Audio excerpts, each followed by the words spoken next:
고객분들이 일부 사용을 하고 있고요. 일부는 그 재활용 업체에서 수거를 해가고 있습니다.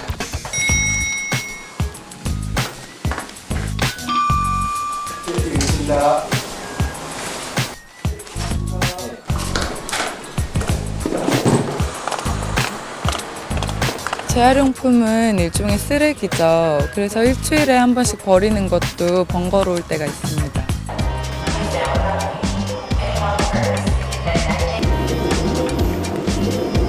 쓸모없이 버려지는 폐품들. 하지만 누군가에겐 생명입니다.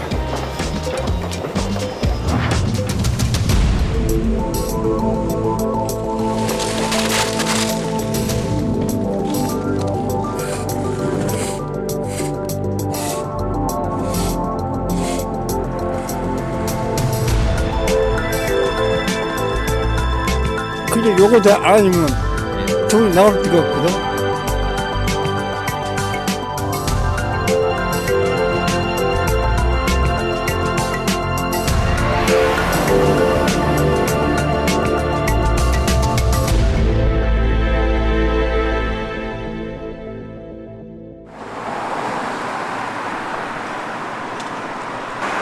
한겨울 새벽거리는 아직 깨어나지 않았습니다. 50살 장기호 씨는 택시 운전사입니다. 이 시간에는 손님이 좀 없죠? 그렇죠. 이제 6시에서 한 7시 정도 사이에서 그렇게 높고. 장 씨가 새벽에 운전하다 보면 꼭 마주치는 사람들이 있습니다. 저기 한 명 보이네요. 종이 박스, 빈병 같은 폐품을 주워 모으는 사람들입니다. 야가 같은 거 가지고 도로변으로 이렇게 다니거든요. 그래서 깜깜할 때 이렇게 사고 위험이 굉장히 많습니다. 이 시간에 이 추위에 폐지를 줍는 사람들은 대체 누굴까요? 폐품을 주워 팔면 얼마나 벌까요? 잘은 모르지만 확실한 건 그런 사람들이 최근 많이 늘었다는 겁니다. 어떻습니까? 그런 분들 뭐 어때요? 좀 자주 보이나요? 이제 예전에 비하면 좀 많이 늘은 것 같습니다. 우리는 장 씨의 택시를 타고 폐지 줍는 사람들을 찾아보기로 했습니다. 저기 또 한 명 있습니다. 안녕하세요. 수고하십니다. 왜요? 이분은 새벽 3시부터 나와 이만큼 모았다고 하네요. 새벽에 나오면 아유 추우신데 그래도 아니, 뭐- 연세도 있고. 아니 그건 이제 뭐 이렇게 장갑 끼고 이렇게 하니까는 예. 뭐 그렇게 새벽에 그 약간 그저 조금 쌀쌀하다는 것뿐이지 예. 별로 뭐 그래. 그래도 뭐 콧물이 이렇게 흘리시는데요? 너무 추워가지고. 그리곤 또 카트를 끌고 어디론가 바삐 갑니다.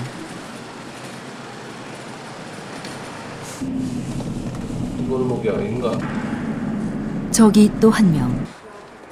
쓰레기 더미를 살펴보는 할머니가 있네요.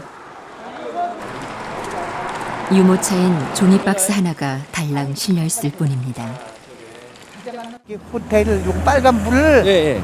거기 가면은 그 깡맥주 예. 그런 거 뭐. 아, 있어요? 아, 그런 그거 모으시려고. 예, 아니 거기 가시는 거예요? 예, 여기 아, 모아줘요? 아니면? 거기 이제 그 일하는 사람이 이렇게 따로따로 많아. 아, 그런데 한 발 늦었네요. 캔은 없어요? 맥주 캔은? 없네요 오늘은 아. 이 뺏기. 그래도 주웠네. 예. 어떤 때 오면 여기 오만 봐서 딴 사람이 가져나가. 아, 그래요? 그럼 오늘 딴 사람이 가져간 거예요? 가져갔어요. 마음 급한 할머니, 걸음이 더 빨라졌습니다.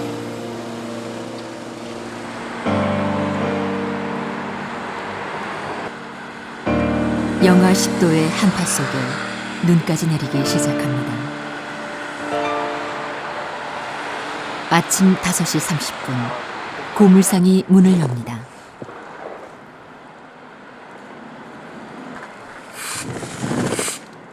새벽에 폐품 수거하는 일을 하는 사람들이 모여드는 곳입니다.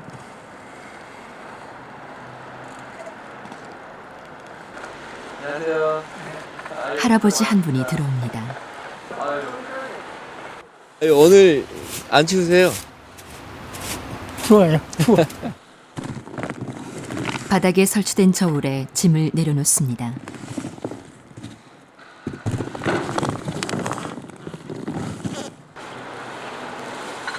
폐지 무게만큼 돈을 받습니다.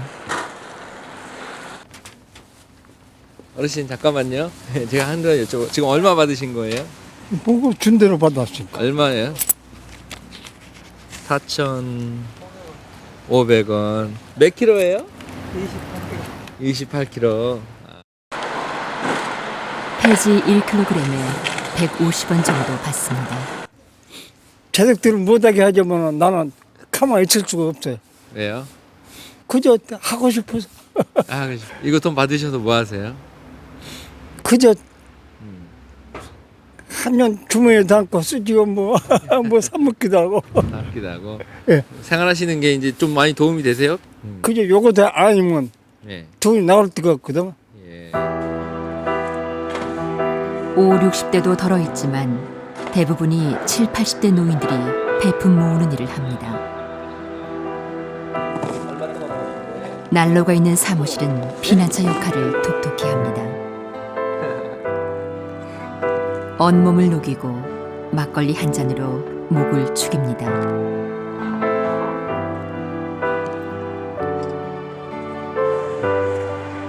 그렇게 잠깐 쉬고는 또 폐지를 주우러 길을 떠납니다.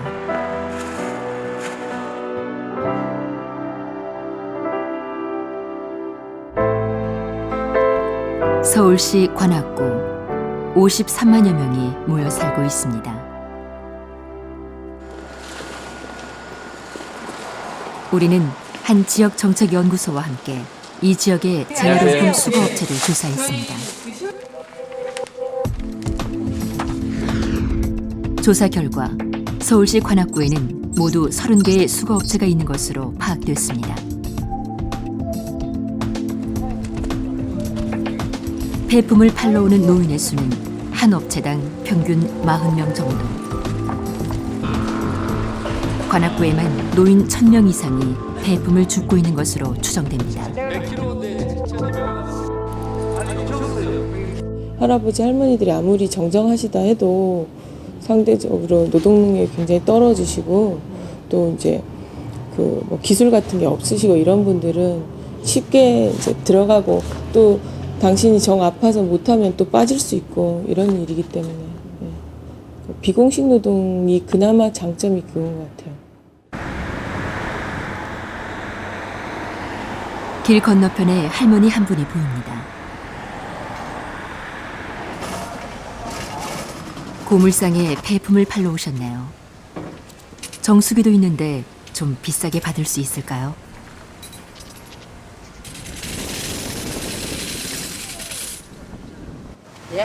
사장님 얼마 나왔어요? 3,000원. 3,000원. 네. 저 정수기는 좀 비싼 거예요? 아니, 비싸지는 건 아니에요. 똑같아요, 휴지랑. 네, 74살 바깥난 할머니는 10년째 이 일을 하고 있습니다. 폐품 줍는 노인들의 하루는 어떨까요?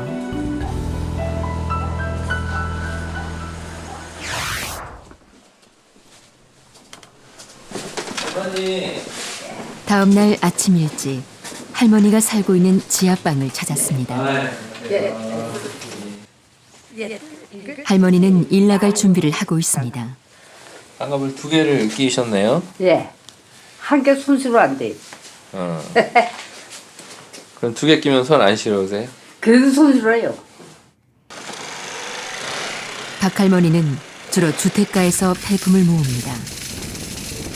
그런데 너무 늦게 나온 걸까요? 쓸만한 물건이 통 보이지 않습니다. 여기 저거 박스 아니니? 담인가? 아, 담이야, 담. 눈더미 뒤에도 사사치 살펴 폐지를 긁어 모읍니다. 가져가고 없어.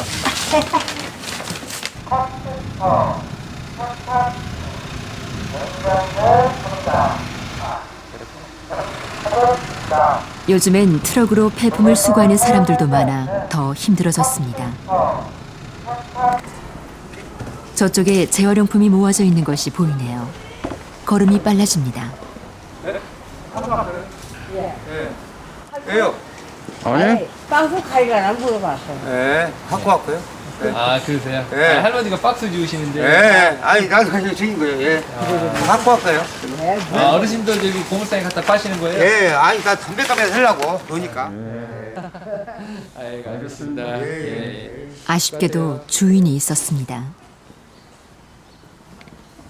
이거뿐이 아닌 몸무게 가면 뭐 어쩌다 한 5명씩. 이렇게 많이 겹치겠네요. 예. 주우시는 게. 5명씩 막 이렇게 모은다니까.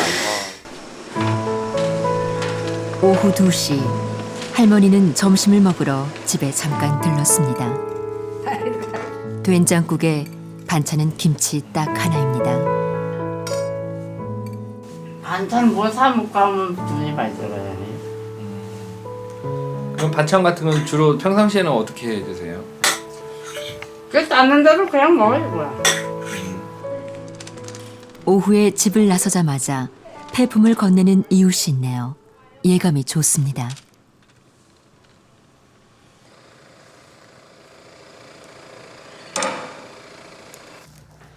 아이고, 많이 누가 싸놨네. 동네의 한 이웃이 폐지를 모아놨다가 할머니에게 준 것입니다. 일부러 글쎄 나 저기 불쌍하다고 이렇게 도와준다니까요. 그래도 그분들 좀 고마우신 분이. 고맙고 말고요, 세상에. 고물상에 한번 갖다 팔 정도의 양은 됐습니다. 발걸음도 가볍습니다. 그런데 너무 들뜬 마음에 고무줄을 제대로 묶지 않은 탓일까요? 쌓아놓은 폐지들이 무너져 버렸습니다. 길 한쪽에서 다시 단단히 묶고 출발하는 수밖에 없습니다.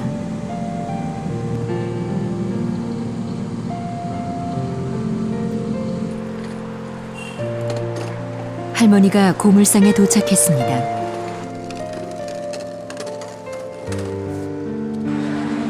(33kg이) 나왔습니다. 카트 무게를 빼고 받은 돈은 4,200원입니다. 오늘은 그래도 운이 좋아 7,000원 정도를 벌 수 있었습니다. 바깥난 할머니는 거의 하루도 쉬지 않고 폐지를 줍습니다. 그래서 한 달에 버는 돈은 10만 원 정도. 월세 10만 원을 내고 나면 남는 것이 없습니다. 내가 뭐 이렇게 일해야 돼. 내가 언제 죽을지 모르는 거. 이건 내가 뭐 일하고 하나. 이런 생각이 들어가요. 이제 젊어서부터 마음이 안 그리고 자꾸 마음이 이상해져요. 마음이. 관악정책연구소 오늘은 수거업체를 찾아오는 노인들을 상대로 면접 조사를 실시했습니다. 한 달 동안 127명을 만났는데 80% 정도가 70세 이상의 고령자였습니다. 응답자의 60%는 명절과 비 오는 날을 빼고는 거의 매일 일한다고 답했습니다. 이렇게 해서 얼마나 벌까요? 월 평균 폐품 판매 수입은 10만 원 미만이 32%, 10만 원에서 20만 원이 36%로 가장 많았습니다. 전체적으로 40만 원 이하라는 응답자가 90%로 나타났습니다. 허리를 제대로 펴지도 못하고 폐지를 주워 모으고 있는 74살 오봉순 할머니. 골목 이곳저곳을 살피지만 이곳도 경쟁이 치열합니다. 폐지 주우시는 노인분들이 많다는 말씀. 많나요? 얼마나 많은데? 수백 명이에요. 아주 수백 명. 아주 요 골목에 가면 두선 어디 있고 저 골목에 가면 두선 어디 있고 그래요. 이것도 분장이 많이요. 할머니는 폐지를 수집하는 중간중간 꼭 집에 들러야 합니다. 움직이지 못하고 누워서만 지내는 할아버지 수발을 들어야 하기 때문이죠. 밥 줘? 밥 먹고 자?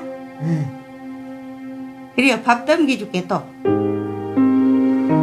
쉬 쌌어, 쉬? 쉬 쌌어? 쉬 쌌어? 할아버지는 지병 때문에 1년 전부터 누워서만 지냅니다. 반찬은 먹지 못하고 새끼 쌀죽을 떠먹여줘야 합니다.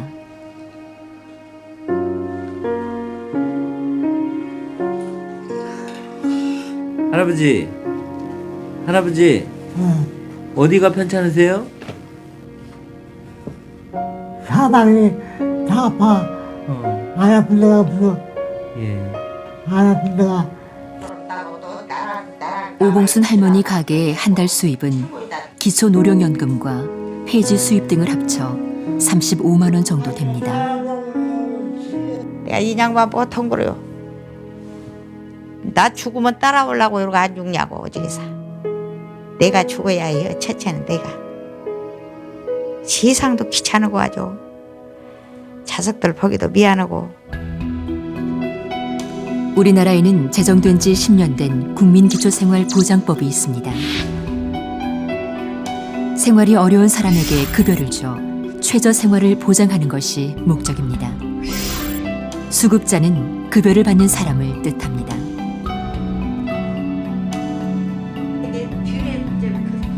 오봉순 할머니는 수급자가 아닙니다. 이런 제도가 있는지도 모르고 있습니다. 용변은요? 기초생활 수급자라고 들어보셨어요? 몰라요. 그런 것도 몰라. 그런 것도 몰라. 그런 거 신청도 안 해보고 그것도 뭣도 모르고 산 게 그냥 촌에서 와갖고 촌에서 와갖고 아무 멍사를 몰라요. 촌에서 일만 해먹고 살다가. 다음 날 우리는 오봉순 할머니를 다시 만났습니다. 동주민센터에 함께 가 기초생활 수급 신청을 해보기로 했습니다. 앉으시고요. 어디서 친구들 갖고 오신 거 있으세요? 네. 네. 줘보세요. 기초생활 수급자가 되기 위해서는 본인뿐만 아니라 자녀들의 재산과 소득도 중요한 판단 기준입니다. 혹시 맨날 몇 년생이에요, 자녀분들은? 3년이에요, 3년기. 아, 아들만 셋? 아들만 셋? 그러면 이제 다 자녀분들은 소득 재산이 적지요? 재산이 나이 났고 재산이 부모한테 뭐 받은 것도 없는데.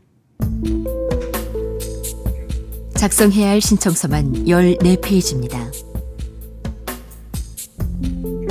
소득재산 신고서, 부양의무자의 금융정보 제공 동의서, 7, 80대 노인이 작성하기는 쉽지 않은 부분이 많습니다. 이거는 내가 이만큼 지출 비용이 있으면 누구한테 돈 받는 게 있잖아요. 그것도 쓰시는 거고, 받으면 누구한테 받았고, 응? 내가 벌면 어떻게 벌었고 이걸 쓰시는 거예요. 네. 뭔 소리가.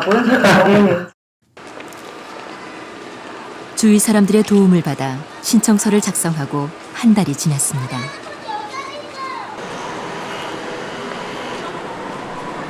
오봉순 할머니는 기초생활 수급자로 선정이 됐을까요? 좋지 않은 소식입니다. 기초생활 수급자는 어렵고요. 저희가 차상위 장애 수당이라는 거는 부양의무자의 기준을 보지 않기 때문에 그거는 이제 특례로 해서 가능한 범위에서 저희가 책정을 해드렸습니다. 결국 수급자 선정은 안 됐다는 얘기입니다. 미약하다고 나온 분은 결정적인 사항은 부양의무자 때문에 수급자가 좀 어려우신 거고. 부양의무자 제도. 부양의무자는 부양 책임이 있는 일촌 직계 혈족과 그 배우자, 즉 아들, 딸, 며느리, 사위를 말합니다. 또 수급자가 되기 위해서는 이 부양의무자가 없거나 있어도 부양 능력이 없어야 합니다. 서울시 관악구의 폐지 줍는 노인 127명 대다수가 최저 생계비 이하로 생활하는 절대 빈곤층에 속합니다. 그러나 기초수급을 받지 못하는 경우가 87%에 달했습니다.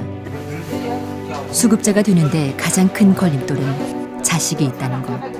부양의무자 제도입니다. 기초생활수급을 신청을 하셨었죠? 2년 정도. 2번 했죠. 왜 안 된대요? 자녀들 때문에 안 된답니다. 들도 좀 도와주고 싶은 마음이야 많지만 지네들 형편도 어려우니까 그래가지고 도와주지는 못하는 거죠. 문제는 또 있습니다. 부양 능력 판단 기준이 너무 가혹하다는 것인데요. 부양 의무자의 한 달 소득이 수급권자와 부양 의무자 각각의 최저 생계비를 더한 액수의 130% 미만일 때만 부양 능력이 없는 것으로 간주됩니다. 예를 들어 80살 노모가 있고 그 아들이 4인 가구를 구성해 살고 있다면 두 가구의 최저 생계비의 합은 197만 원입니다. 이 액수의 130%는 256만 원인데요. 일정액을 뺀 아들의 한 달 소득이 256만 원 이상이면 노모는 수급자가 될 수 없습니다. 정부는 아들이 노모를 부양할 만큼 충분한 능력이 있다고 판단하는 것입니다.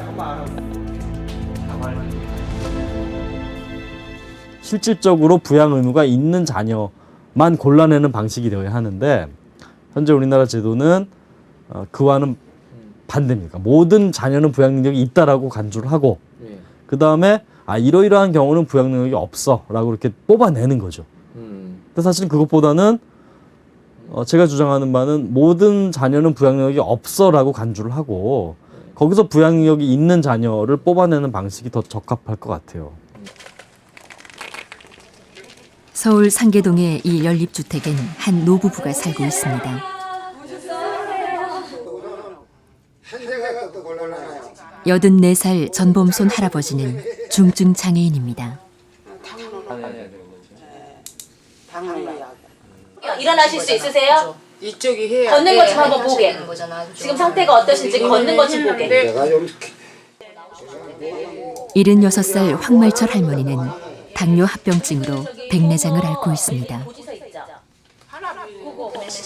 최근까지 일당을 받고 농장일을 나갔지만 그나마도 이제 끊겼습니다. 또 나가셔요, 어르신? 나가셔? 이제는 못 가. 왜 그러냐면 중국 사람들을 데려다 쓰기 때문에. 이 노부부의 생활이 더 어려워진 것은 1년 전 기초생활 수급이 끊기면서부터입니다. 살고 있는 집이 문제였습니다.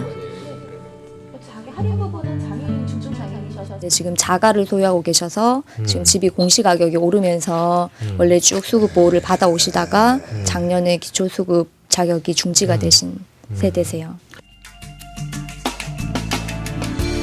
노부부의 전 재산인 집의 공시지가는 9,900만 원. 일부를 뺀 금액의 4.17%가 노부부의 월 소득으로 잡힙니다. 이 계산대로 하면 월 187만 원의 소득이 발생하는 것으로 돼 결국 수급자에서 탈락한 것입니다. 영수민이나 됐으면 좋겠어요. 그것이 소원이에요. 내가 벌어서 보태니까는 좀 살기가 낫더라고요. 근데 이제 영수민이 딱 떨어져 버리니까는 아주 그렇게 영수민이 중원지를 알았어요. 적어도 재산이 주거용 재산일 경우 특히나 노인처럼 어떤 그 근로 능력이나 어떤 자산을 처분해서 운영할 수 있는 능력이 없는 계층에 대해서는 수급 자격을 따질 때 애초에 원천적으로 제외를 시켜서 따지는 것이 더 합리적이지 않은가 하는 의견을 가지고 있습니다.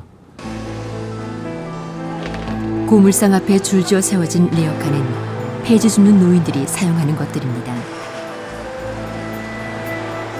그런데 며칠째 움직이지 않고 서 있는 리어카 한 대가 있습니다. 이 리어카 주인에겐 무슨 일이 생긴 것일까요? 저 리아카는 며칠째 그냥 저기 있는 거예요? 그렇지. 그때 교통사고 나봤던 계속 오라. 서가 있는 거지. 리어카나 카트를 끌고 거리를 다니는 폐지수거 노인들에겐 유난히 교통사고가 많이 납니다. 조사 대상 노인 127명 가운데 15%, 19명이 교통사고를 당했다고 답했습니다. 우리는 할머니가 입원해 있는 병원을 찾았습니다.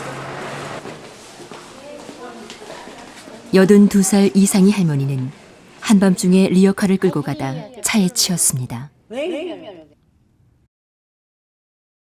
리어카 가지러 가다가 네. 이러고 주먹대 짚고 내려온 게 차가 오대요. 차가 오대 내가 이렇게 비켰어요. 주먹대 짚고. 그래서 내 앞에 이렇게 탁 빼고 와갖고 확 갖다 미끄러버렸어요. 다리뼈 골절로 전치 16주가 나왔습니다. 이상희 할머니는 20년 동안 폐품을 모아 생계를 꾸려왔습니다. 한겨울에도 밤낮을 가리지 않고 폐지를 모으시던 할머니. 왼손에 손톱이 빠져 있습니다.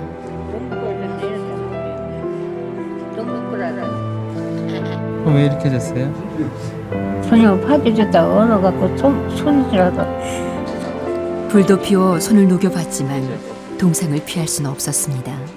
성냥으로 손을 놓으셨어요? 아니 신문 손처럼 했고 파져졌다가 손처럼 했고 신문 하나 또 꽂았다가.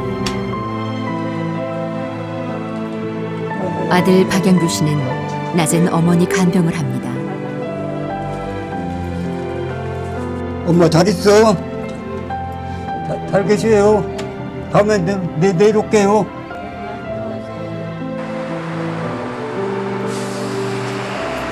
지체장애 2급인 박양규 씨. 어머니와 함께했던 폐지 수집을 이제 혼자 해야 합니다.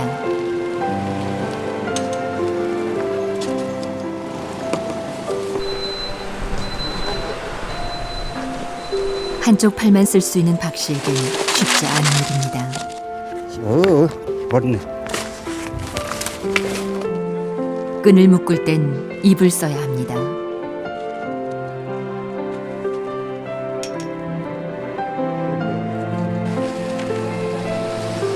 노모를 모시는 박양규 씨는 수급비를 받고 있습니다.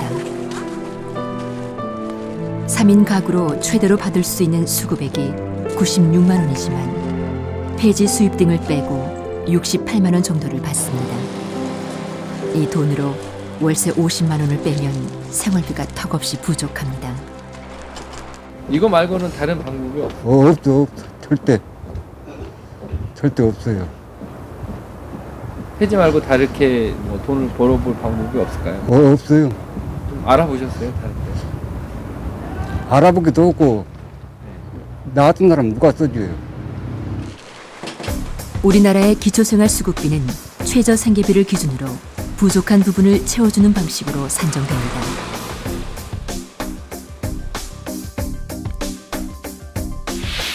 주거급여액은 최저생계비의 15.8%에 해당하며 1인 가구는 8만 4천 원, 2인 가구는 14만 원, 3인 가구는 18만 5천 원 등으로 현실과는 상당한 거리가 있습니다. 가령 대도시의 전세가 아닌 월세, 사글세로 사는 어떤 가난한 노인들의 입장에서 볼 때에는 급여액을 받으면은 상당히 많은 부분이 당장의 주거비 혹은 난방비로 소모될 수밖에 없고, 그렇다 보면은 다른 어떤 생계를 위해서 쓸 수 있는 돈의 여지가 굉장히 적어지는 거죠. 그래서 우리가 주변에서 보는 어떤 동네에서 폐지 줍는 노인이 수급자임에도 불구하고 나타날 수 있는 그런 어떤 현상이 발생하는 것이라고 볼 수 있겠습니다. 우리는 1차 조사 때 만난 폐지 줍는 노인 127명을 대상으로 겨울철 난방 실태를 조사했습니다. 폐품 수거업체를 통해 일일이 전화번호와 주소를 확인했습니다. 그리고 미리 연락을 한 뒤 방문 조사하는 방법을 택했습니다. 우리가 지하방에 살고 있는 김가피 할머니를 찾았을 때 바깥 기온은 영하 2도였습니다.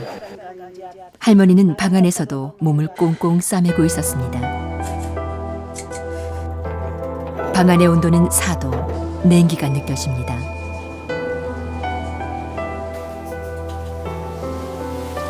부엌의 물은 얼어 있습니다.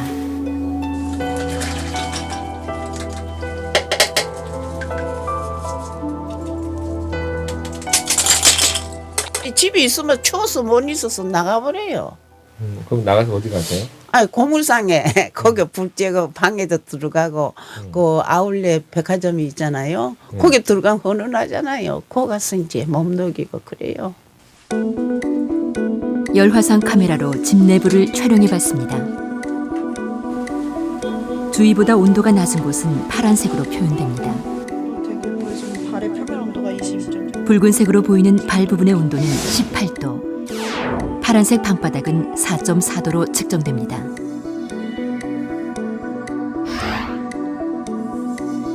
스며든 물이 얼어있는 벽 부분은 파란색이 짙게 나타납니다. 영하 3.5도로 나오네요. 바람이나 온도가 세운 거 봤을 때나 벽면에 지금 물이 많이 습기가 차 있거든요. 지금 사람이 사는데 환경에서 좀 많이 부적절한 것 같고요. 유난히 추운 올겨울. 김할머니의 발가락은 동상에 걸려 있습니다.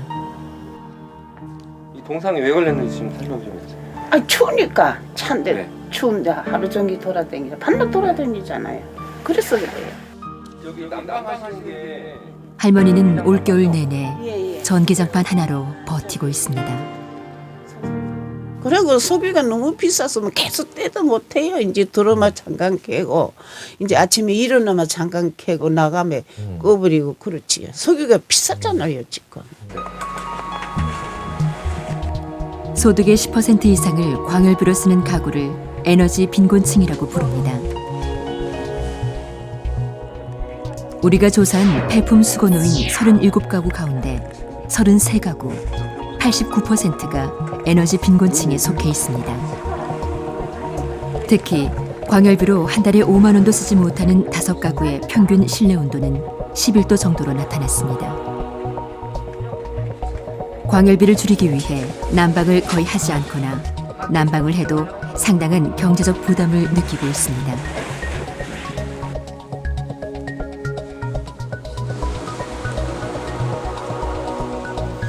도움의 손길이 절실한 노인들. 정부의 복지 서비스는 이들을 잘 보살피고 있을까요? 폐지 수거노인 127명 가운데 절반 정도는 복지 담당 공무원에게 도움을 요청한 적도 없다고 답했습니다.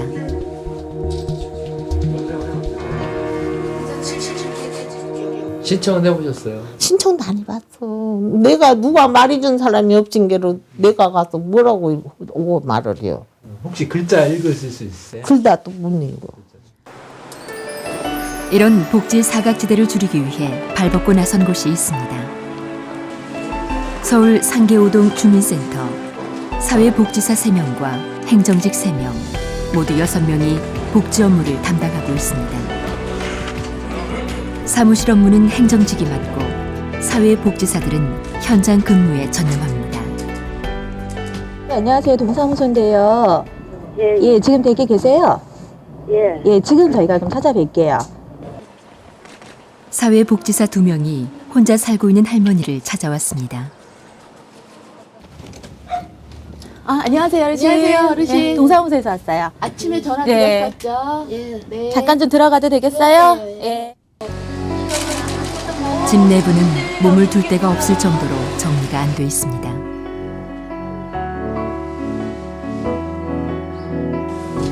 몇 달이고 청소가 안 된 듯 지저분하고 냄새도 심합니다. 아이고, 할머니 세상에. 여기 막, 바퀴벌레도 너무 많아요, 어르신.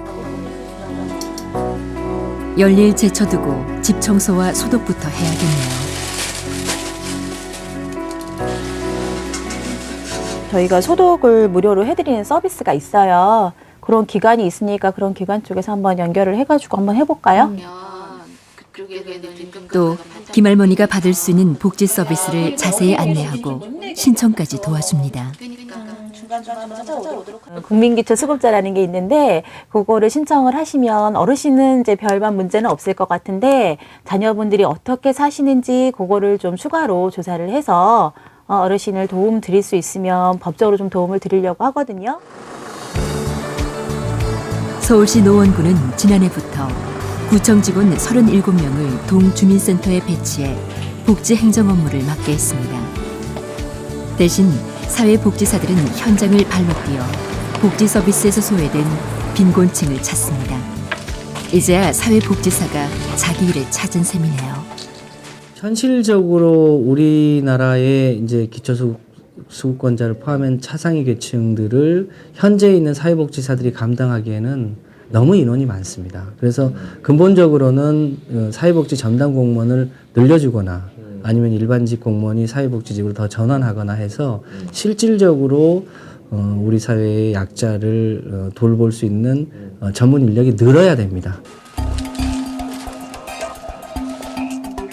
우리는 취재 중에 만난 노인들과 깊은 대화를 나눴습니다. 한창 나이, 젊었을 때는 어떻게 사셨나요? 자식들한테 부양을 잘 받지 못하는 이유는 뭔가요? 이들 인생의 궤적을 따라가 봅니다.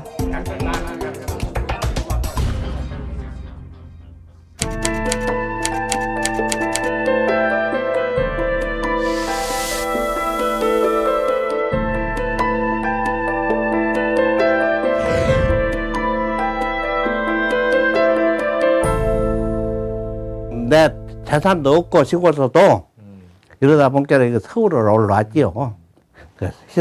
시상 살아나온 거 얘기를 하려고. 네. 간단하게 네. 말씀해 주세요. 굶기도 많이 굶고 자살도 몇 번 하려고 해도 그 팔자에 없는 자살은 안 됐다.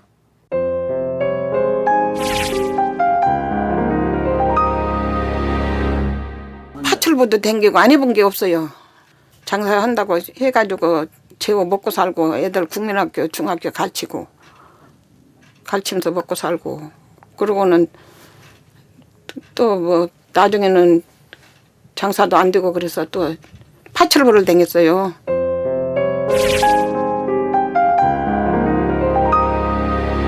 시골에서 농사 짓지요.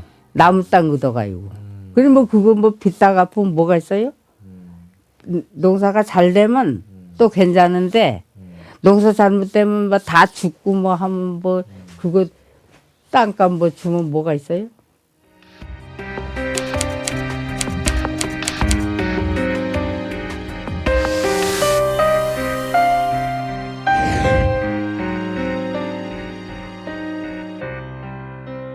다 고등학교밖에 못 시겠어. 하모는 경찰이 왔어. 나는 영문도 몰랐어. 둘이 싸우니까 동네 사람 신고를 했어. 형제인 줄 몰랐던가 봐. 애들 조용히 뭐 말썽 안 부르고 했네. 왜 싸우네? 알고 보니 우유 하나 갖고 치고받고.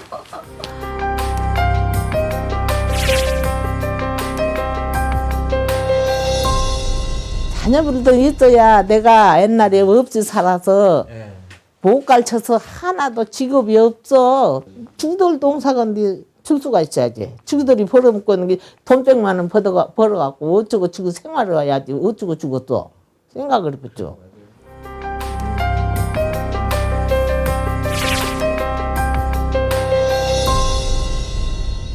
저희 살기도 바쁘니까 나 같은 사람 뭐 용돈 주고 이런 게 없어. 대래 내가 저 희망 근로자 할 때 상품권 주고 쌀도 사라 그러고 그랬어 내가. 올해 대학교 갈 애가 있는데 가해 공부를 안 시키더라고. 그래서 내가 시키라고 가해 공부 시키라고 돈도 보태주고 그래서 내가 벌어가지고.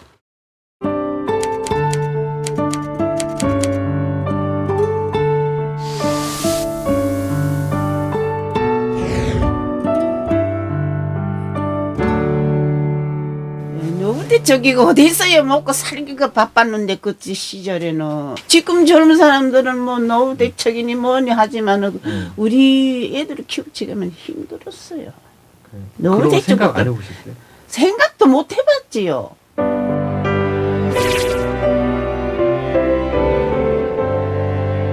국민연금을 들어놓는다든지 그런 건 안 하셨어요? 그런 거 안 했어요. 왜 안 하셨어요? 그때 당시에 아이들 놓고 이제 먹고 살기 위해서 어떤데 그런 정신도 없고 예. 그런 걸 할 수가 없죠.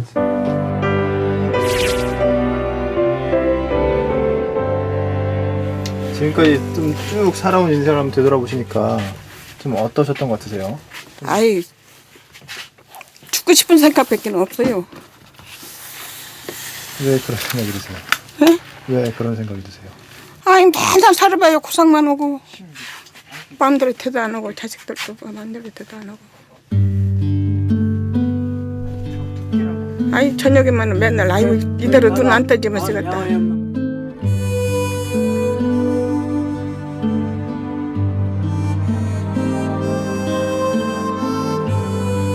영하 10도, 15도. 올겨울은 유난히 추웠습니다. 폐지 줍는 노인들은 그 추위를 온몸으로 맞서며 이 거리 저 골목을 헤맸습니다. 그래서 그 누구보다 간절히 따뜻한 봄날을 기다리는지도 모릅니다.